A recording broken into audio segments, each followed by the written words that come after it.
It begins with a sudden roar. From a bird's eye view, the calm waters of the Dnipro River shimmer beneath the morning light until the sky tears open. A pinpoint flash. A second later, the Konkivskyi Bridge near Oleshky explodes into twisted steel and rising smoke. This isn't just another warzone clip. This moment could mark a turning point in the battle for southern Ukraine. This bridge, virtually unknown to the world a few days ago, was Russia's critical supply artery in the occupied Kherson region. It connected Oleshky to Novokakhovka, ferrying weapons, food, reinforcements, and fuel to thousands of Russian troops dug in along the left bank of the Dnipro. Now, it's gone. Ukraine didn't just destroy a structure. It decapitated what many are now calling the snake, a winding logistics line that kept Russian positions alive in this contested region. It was surgical. It was strategic. And it may have just flipped the script in Kherson. If you want to understand the deeper strategy behind moments like this, not just the explosions, but the consequences they trigger, then hit subscribe and turn on the bell. Because what's happening in Ukraine is bigger than any one battle. It's the story of global power in motion, and World Unfold is here to explain it. Let's rewind. Why did this single bridge become such a high-value target in the first place?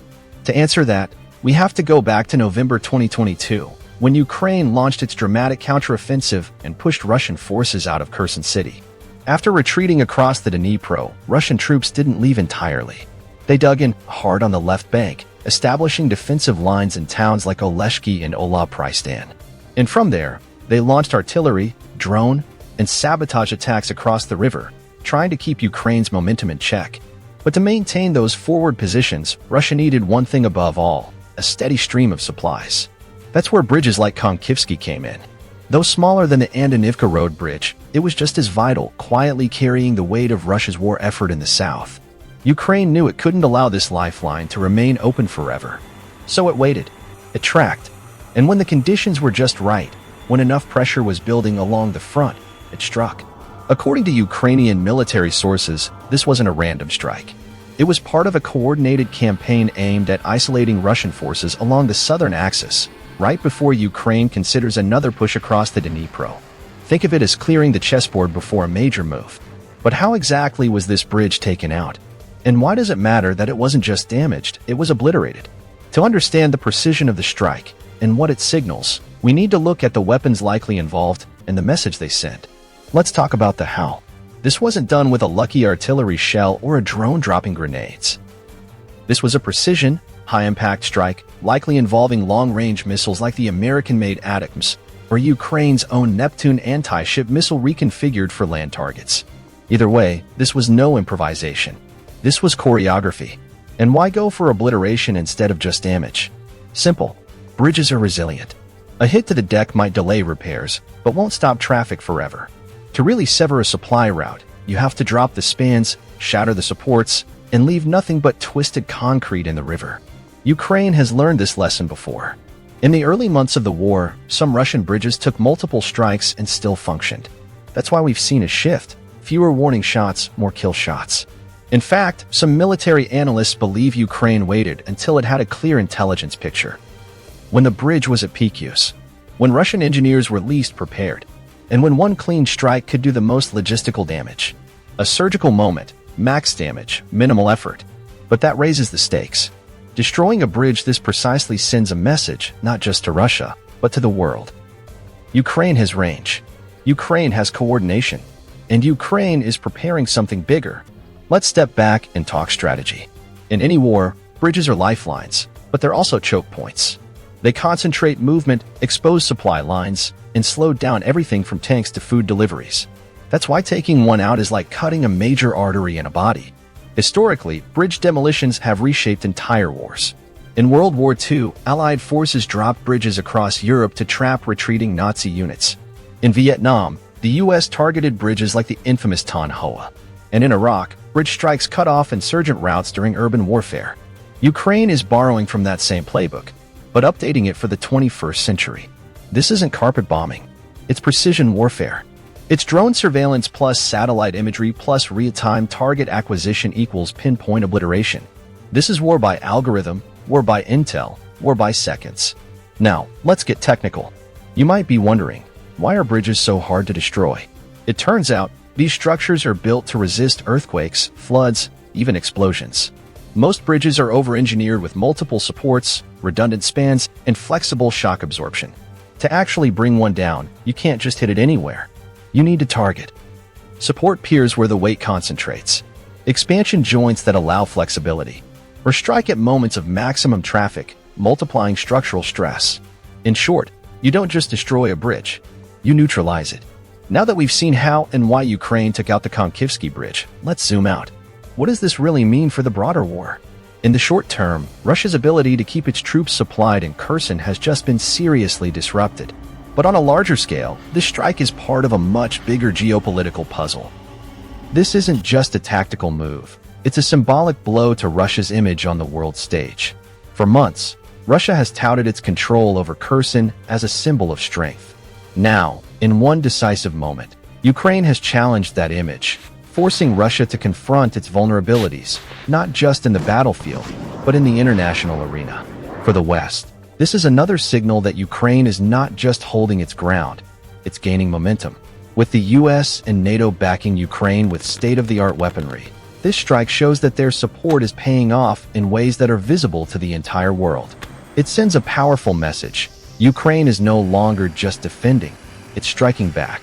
But let's be clear, this victory isn't just about Ukraine's progress. It's about Russia's struggle to adapt. The bridge destruction exposes cracks in Russia's military planning, showing how they're being forced into reactive strategies rather than taking the initiative. Russia's reliance on supply chains like the one through Oleshky means that it's vulnerable to hits like this. In the age of modern warfare, connectivity is everything, whether it's satellite communication or supply routes. A well-placed strike can paralyze an army faster than a conventional battle. It's not just military logistics at stake here. Civilian logistics are also affected.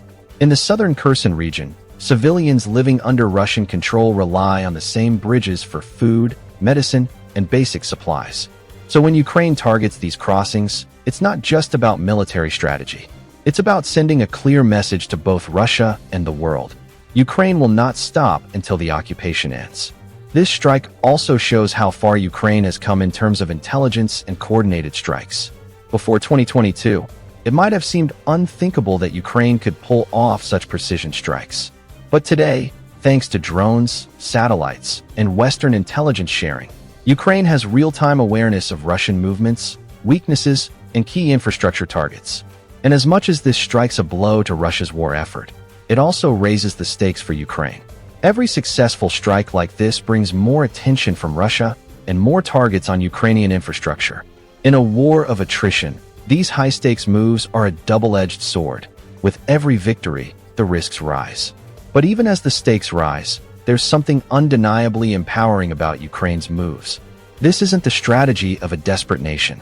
This is the calculated action of a military that's learned to punch well above its weight. Ukraine's ability to execute these kinds of operations shows it's gaining the kind of military confidence that it once lacked. The implications are clear. The bridge is just the beginning. Ukraine's targeting of vital Russian infrastructure in the south isn't a one-off. We're likely to see more surgical strikes across Russian-held territories in the coming months as Ukraine ramps up its efforts to sever Russia's remaining foothold in the south. Now that we understand the military impact, let's zoom out to the global stage. This strike didn't just shock Russia. It sent ripples across diplomatic corridors from Washington to Beijing. For months, NATO has provided Ukraine with weapons, training, and intelligence, but this moment is different. This isn't just a war effort, it's a message to every world power watching. Take the United States, for example. The Biden administration has been carefully walking the line between supporting Ukraine and not escalating the conflict with Russia into World War III. But this strike? It adds a layer of credibility to Ukraine's resolve. It strengthens the case for more aid, more advanced weapons, and deeper commitments from NATO allies.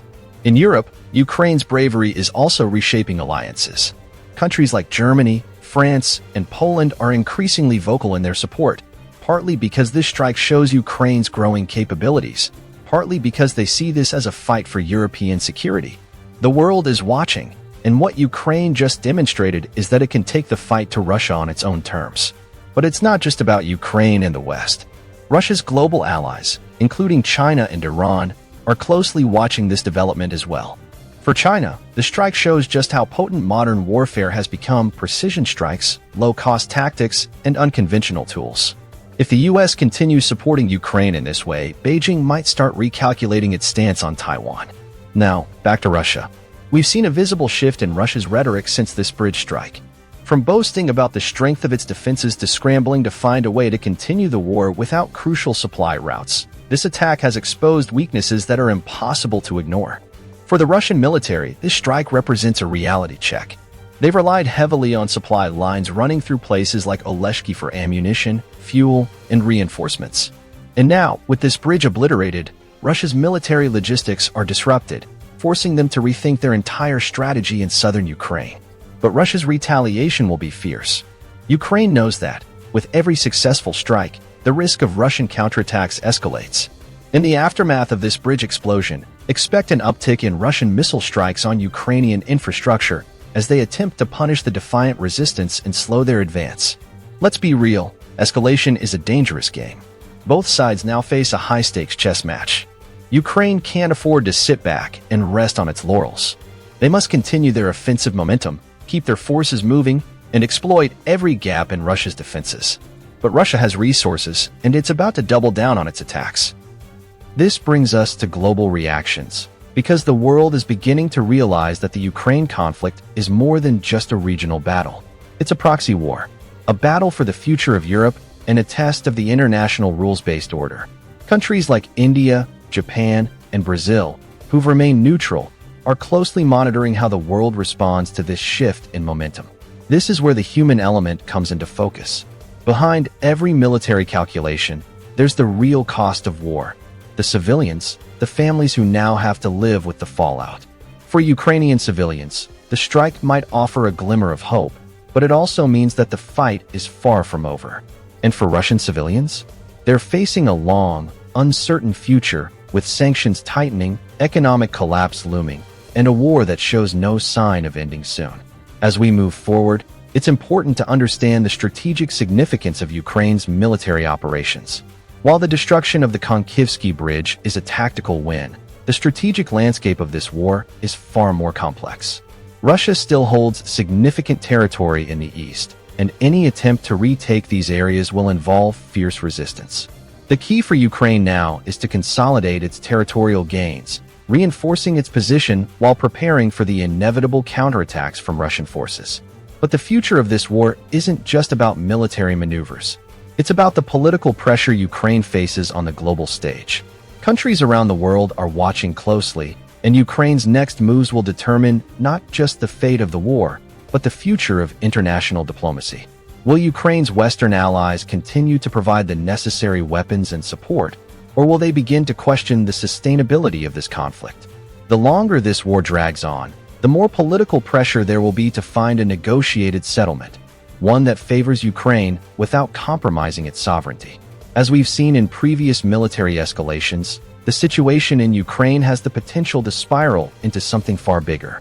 If Russia feels cornered, it may decide to widen the conflict, dragging in other countries in a desperate bid to preserve its grip on power. A larger war could push the international community into a situation where they're forced to make difficult choices about how far they're willing to go to contain Russia's aggression. For now, the war remains confined to Ukraine's borders, but that could change with a single, catastrophic miscalculation. But even as the threat of escalation looms, there is a critical element of hope in this conflict: the unity of the Ukrainian people. In the face of continuous bombardment, loss, and uncertainty, Ukrainians continue to hold their ground. This resilience is not just a matter of pride, it's the driving force behind every victory. It's the reason why Ukraine has been able to adapt and overcome each Russian offensive. Every blow dealt to Russia's military infrastructure, like the destruction of the Konkivskyi Bridge, serves as a rallying cry for Ukrainians everywhere. On the other hand, Russia's internal political crisis is brewing. As losses continue to mount, we could see increasing opposition within Russia. The regime's control over the narrative is weakening, and cracks are beginning to show. With the economy crumbling under sanctions and military setbacks, dissatisfaction with the government is likely to grow. Could this lead to internal unrest? If so, how will the Kremlin handle a population that is increasingly disillusioned with the war? The war may shift from the battlefield to the streets of Moscow and St. Petersburg. In the midst of this crisis, NATO's role will become even more pivotal. The alliance has already shown strong support for Ukraine, but as the war progresses, NATO countries may have to make critical decisions about their own military involvement. If Russia escalates further, will NATO push for a no-fly zone?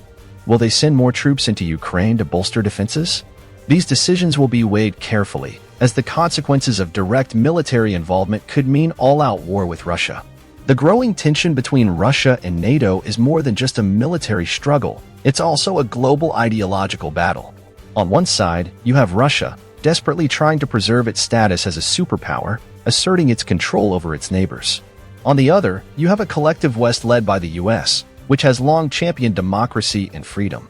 As the war drags on, the world will have to reckon with this fundamental clash of values. The way this conflict unfolds will shape the international order for years, if not decades, to come. Looking ahead, the economic aftermath of this war will be felt globally. Ukraine, Russia, and even the Western countries will face massive rebuilding costs. The destruction of infrastructure, businesses, and industries will take decades to fully recover from. And the global economy, already grappling with inflation and supply chain disruptions, will face additional strain as it reacts to the war's impact. Ukraine's recovery will depend on continued international support, not just for military supplies, but for the reconstruction of its war-torn cities and towns. As we near the end of this war, one thing is clear: there are no easy solutions. Ukraine faces immense challenges, not only from Russia but from within its own borders. The task of rebuilding a nation torn apart by war, of reconciling the deep scars left by this conflict, will take time, patience, and unwavering resolve. But Ukraine is more than just a war zone. It is a symbol of resistance, a beacon of hope for nations fighting for their sovereignty and future. In the end, the story of the Konkivskyi Bridge's destruction isn't just about a single victory in a long war. It's about the courage of a nation that refuses to be crushed. It's about the global forces aligning against a common enemy, and the unpredictable twists and turns this war will take in the months and years ahead. One thing is certain: the battle for Ukraine is far from over. But with each strike, with each step forward, the world is one step closer to witnessing the rebirth of a free and sovereign Ukraine. What's your thought on that? Comment below.